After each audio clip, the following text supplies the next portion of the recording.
All right, I'm just making this video about Esau and Jacob. All right, so let's look at Genesis 25, verse 23. And the Lord said to her, two nations are in your womb, and two peoples.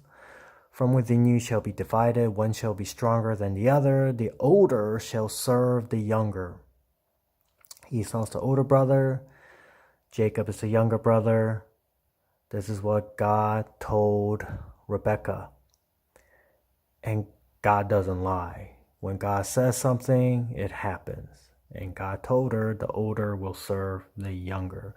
God knew, because God told Rebekah that Rebekah knew what was going to happen.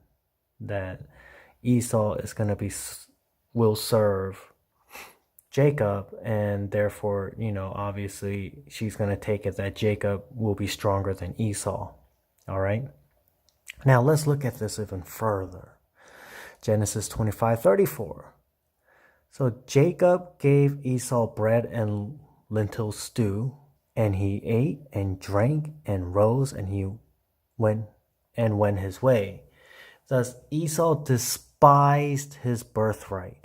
And this is a very important thing that the Bible writes, because it says that Esau looked down on. This is what despised means. Okay, look it up in a dictionary. I recommend it. Esau looked down on his birthright. That Esau didn't care about his birthright. That Esau didn't think nothing of his birthright. He didn't think it was a joke. He just didn't care about the birthright. This is clear what the Bible was saying, what God was saying about Esau and how Esau viewed his birthright. He looked down on it. He didn't think of it as a big deal. He just thought it was something to look down on. When you look down on someone, you don't, you're disrespecting them. You think nothing of them or low of them. He looked low. He looked low. He looked down and he thought his birthright was something low. Okay. And then let's go to Genesis 26. And as I'm saying this, I'm not defending what Rebecca and Jacob did. I'm not saying what they did was correct. It's still wrong. But we're going through this, all right? Genesis 26, chapter 26, verse 34. When Esau was 40 years old, he took Judith, the daughter of Beeri, and the Hittite, to be his wife, and Basemath, the daughter of Elon, the Hittite. And they made life bitter for Isaac and Rebekah. Okay, so Esau didn't listen to Isaac and Rebekah on who he should marry, and he made Isaac's and Rebekah's life bitter because he didn't want to listen to them. All right, why? Because you look at the past. Abraham married someone of his tribe, which happens to be his half sister. Jacob married Rebekah, which is his cousin. And what do you think Jacob would have wanted? Isaac. I'm sorry. Isaac married his Rebekah, which is his cousin. And so what do you think Isaac would have told Esau? Wait, go back and to the tribe you come from and marry someone from there, just like what Abraham did for Isaac. But Esau didn't listen. What does he do? He marries two Hittite women. That made Isaac and Rebekah bitter. Okay, so Rebekah knew that the blessing is supposed to go to Jacob. Rebekah knew that Esau despised, looked down on his birthright. That's even the Bible directly says that. And Esau didn't follow the covenant of what he's supposed to do. I think, if I recall, I got to double check, but he married outside of what he's supposed to do. And so when that time came, Rebecca was like, "Oh no, this is not a person that's supposed to carry the covenant that God promised Abraham and Isaac." Because Esau didn't care about it, looked down on it. This is not someone who should be carrying the covenant, and he sold his birthright.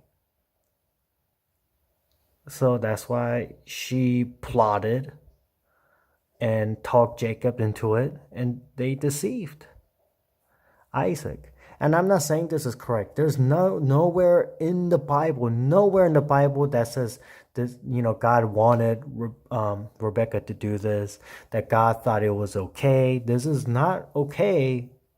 But anyway, this is why Rebecca did what she did. And did Jacob get away with this scot clean? No.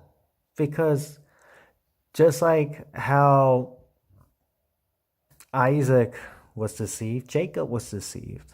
Because when he went to his uncle, he wanted to marry Rachel, but he was deceived into marrying Leah. Or Lay, whatever. So he got betrayed as well. He got deceived as well.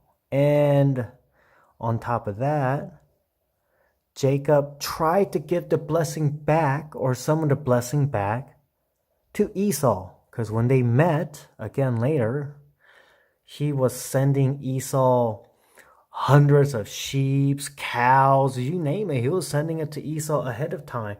What was that? What was he doing? He was giving back some of the blessings. Why? Because Jacob returned a very wealthy man.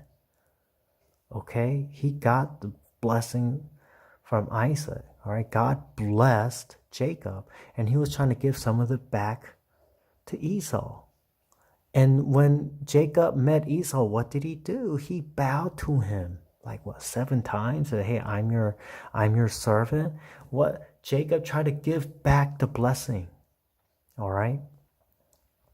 And in Romans 28, we know that for those who love God, all things work together for good.